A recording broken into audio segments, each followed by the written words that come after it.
जब आसमान पर रंगीन कौस कज़ा फैलती तो सब कुछ थम जाता था।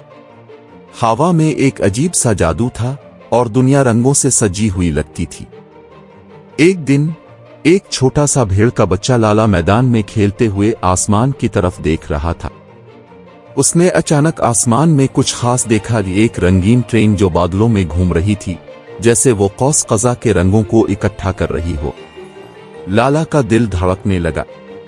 ये क्या है? ये कहाँ जा रही है?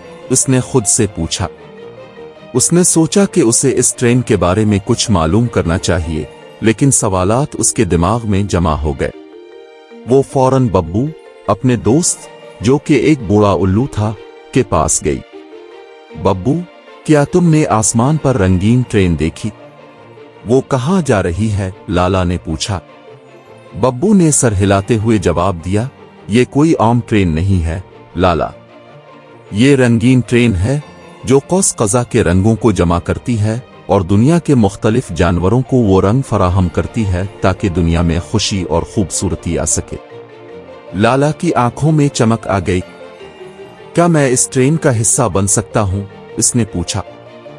बब्बू मुस्कुराकर बोला, सिर्फ तुम्हें कौस कज़ा के जादू पर यकीन रखना होगा, फिर वो ट्रेन खुद तुम्हारी तरफ आएगी।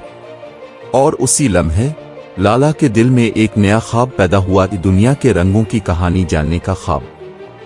लाला ने दिन रात आसमान की तरफ देखना शुरू किया, उम्मीद करता था कि रंगीन ट्रेन एक दिन फिर आ जाएगी। एक दिन जब बारिश रुक गई और कौस कज़ा आसमान पर फैल गई, लाला ने फिर वही रंगीन ट्रेन देखने का इरादा किया। ये ट्रेन पहले से भी ज्यादा खूबसूरत लग रही थी। जैसे ही इसने आसमान में रंगों को छोड़ा, लाला ने देखा कि ट्रेन नीचे की तरफ आ रही है। इसकी हर तरफ चमकदार रंग छा गए और ट्रेन बादलों में से निकलकर मैदान में आ पहुंची।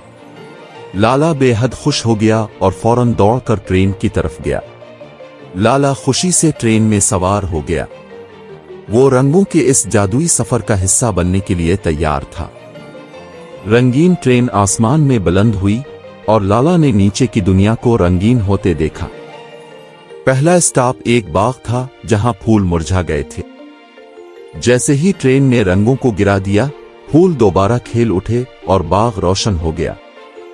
दूसरा स्टॉप एक जंगल था जहां जानवरों ने कभी रंग नहीं देखे थे। जैसे ही रंग जमीन पर गिरे, दरख्त सब्ज हो गए और जंगल में जिंदगी आ गई।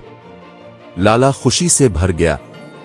वो देख रहा गया कि रंग कैसे दुनिया को तब्दील कर रहे थे और उसका दिल रंगीन ट्रेन के साथ होने पर फख्र से भरा हुआ था। ट्रेन एक वसी, खुश्क सहरा की तरफ जा रही थी। सहरा में जानवरों के लिए पानी और साया की कमी थी। लाला ने कहा, यह सहरा बहुत बदसूरत लग रहा है, क्या यहां रंगों से कुछ फर्क पड़ेगा? रंग ट्रेन के जरिए सहरा में गिरे और फौरन सहरा का मंजर बदल गया। रेत सुनहरी हो गई और सहरा में फूल खिलने लगे। जानवरों ने खुश होकर रंगों का इस्तकबाल किया। आखिरी स्टॉप पर पहुंचते हुए लाला ने आसमान की तरफ देखा। सूरज गुरूब हो रहा था और रंगीन ट्रेन का सफर खत्म होने वाला था।